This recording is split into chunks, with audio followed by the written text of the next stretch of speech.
Hey guys, it's Izzy here, and today we are going to be doing the quarterly book tag.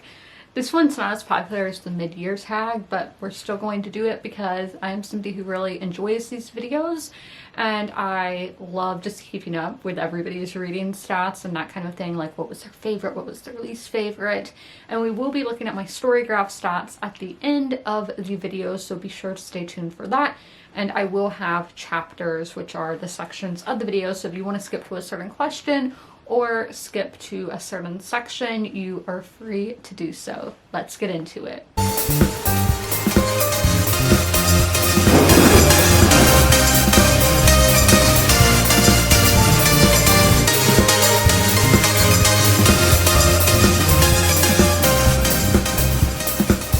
I'm not sure who originally created this tag. I could not find that anywhere, but I am still going to look. So shout out to them. I will leave a link to their channel or blog or whatever if I can find it. But yeah, shout out to them. So the first question is, how many books have you read this far? So as of April 10th, the day I'm filming this, I have read 42 books and my goal is 107 books. So I am 39% of the way to my reading goal, and I am 14 books ahead of schedule. Have you already found a book you think might be a 2023 favorite? So my favorites are the ones that I give a 5 out of 5 star to, and I've given 4 books the 5 out of 5 stars. So the first one is Florida by Lauren Groff. This is a short story collection, and I don't think I've ever loved a short story collection so much. This one really focuses on survival, which is a really interesting theme, and I just loved her writing so much. It was so impactful, and I think that's so important when you're doing a short story collection because you only have a certain amount of pages. You don't, like with a novel or a series, you can do as many pages as you want, but with a short story,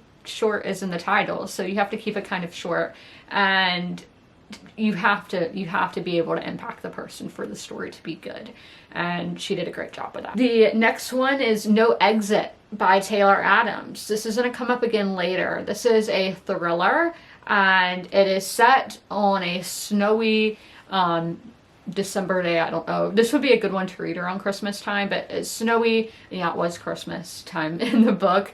In Colorado, blizzard, and they all get trapped inside a visitor center. Is that rest stop? Rest stop is the word.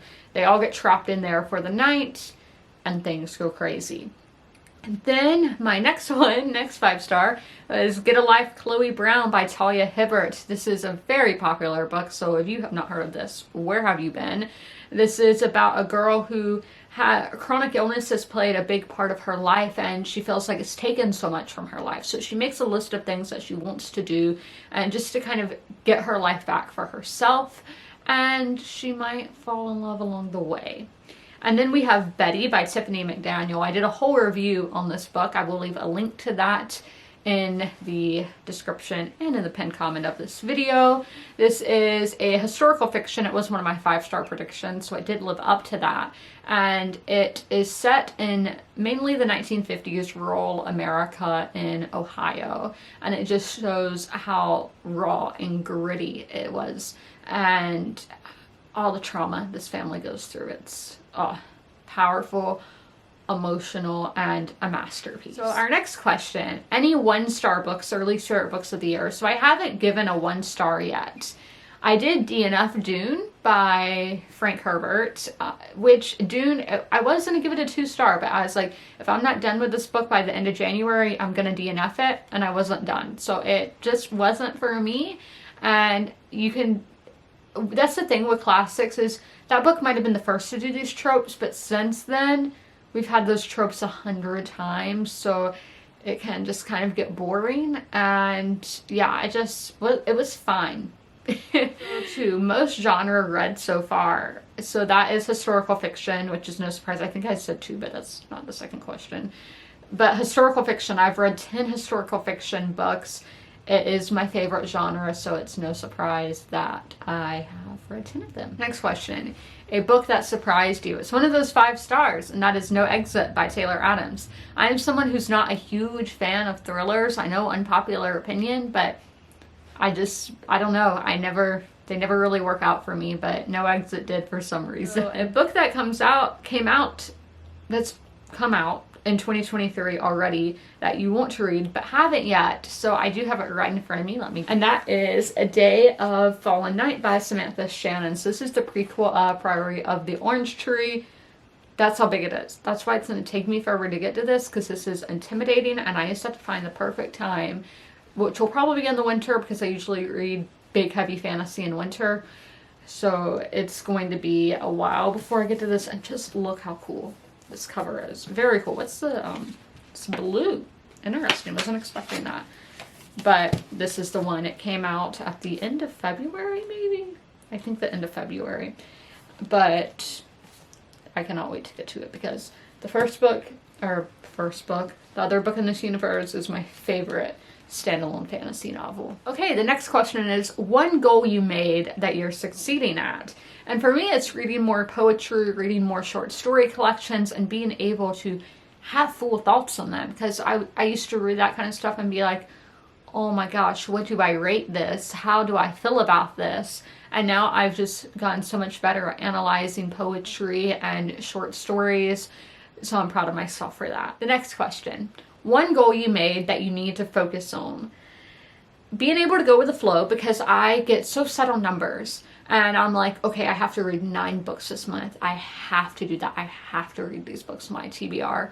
No, I don't. I am so far ahead of schedule, for one, that it doesn't matter. I am 14 books ahead of schedule. I'm not going to fall behind at this point. I don't think I will. And if I do, it's not going to be majorly behind if I'm behind 14 books. Like, I think that would be somewhat impossible. Like, something really bad would have to happen, knock on wood. Like, yeah, that's not going to happen, but I need to accept that because I'm like, I have to do this. I have to read this amount of pages. And was I like this before BookTube? I don't think so, but it's, yeah, I don't know. It's OCD, to be honest with y'all. I do have problems with numbers with a lot of things, not just reading. I mean, it can be, I have to eat at a certain time. I have to take my bath at a certain time. I have to do my makeup at a certain time. So it's not just with reading. But another thing, a goal that I would like to focus on is learning to DNF. And I have been practicing that with my mood reading picks. So not my TBR picks my TBR picks are books that I absolutely will review on my channel or on my blog. With my mood reading, it's just I'll write a short little paragraph for Bookstagram and Goodreads. So if I spend a week on this book and I am still not liking it, I'm gonna DNF it. So that's what I'm doing with that, and hopefully that will go on to my TBR reading and then the majority of my reading one day. And last question, new to you bloggers, booktubers, bookstagrammers, book talkers for 2023 you recommend? Okay, bloggers, I don't read any reading blogs. I only do my own and I don't look at anyone else. Booktubers, Uncarly, I think I discovered her last year actually, but like this year I've really just enjoyed watching her videos and getting recommendations, and she is super funny. I think she is a comedian, so that works out. And again, I will link her down below. Bookstagrammers, ooh, myself. No, I like a lot of booktubers that I watch on Bookstagram. So like Books of Brittany, I'm seeing here.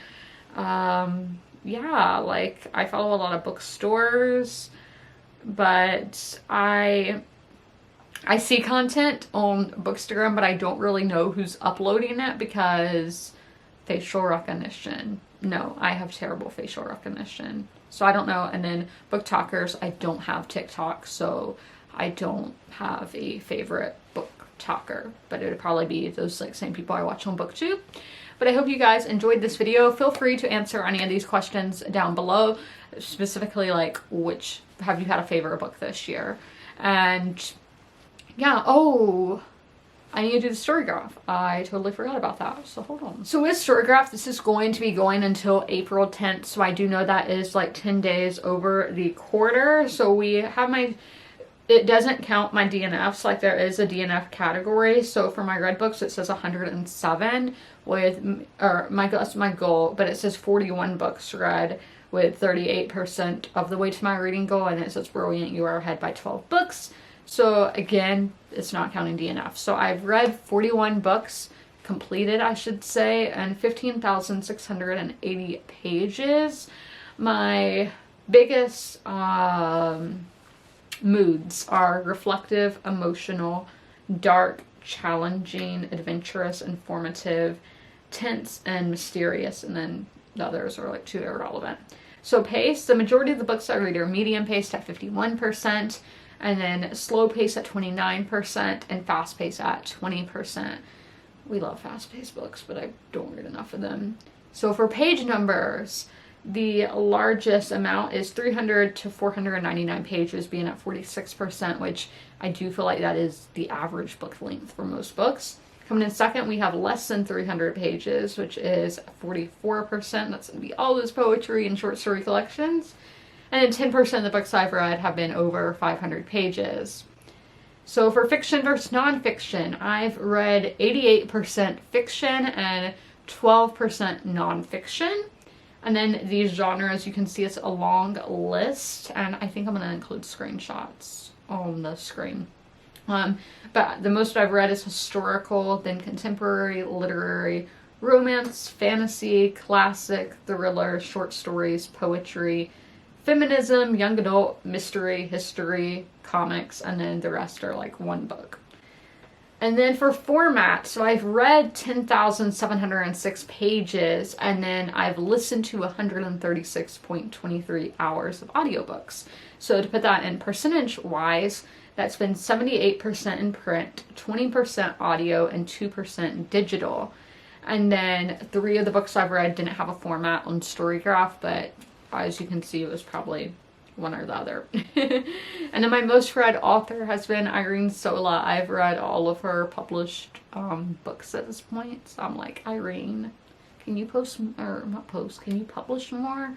I love your writing. And then languages, all of the books have been in English, but some have been translated, like Irene Sola's. So then there's just that map. And then star ratings, so there's only 31 reviews right now. And I do all that at the end of the month when I put in my ratings for the books, but my average rating is a 3.47 star, which, I mean, that 3-star books are average books, so that makes sense. But again, I hope you guys enjoyed this video. As always, comment, rate, and subscribe, and don't forget to ring that notification bell to be notified when all my videos go live. If you made it through the whole video, leave a star emoji in the comments below, and I'll see you in the next one. Bye!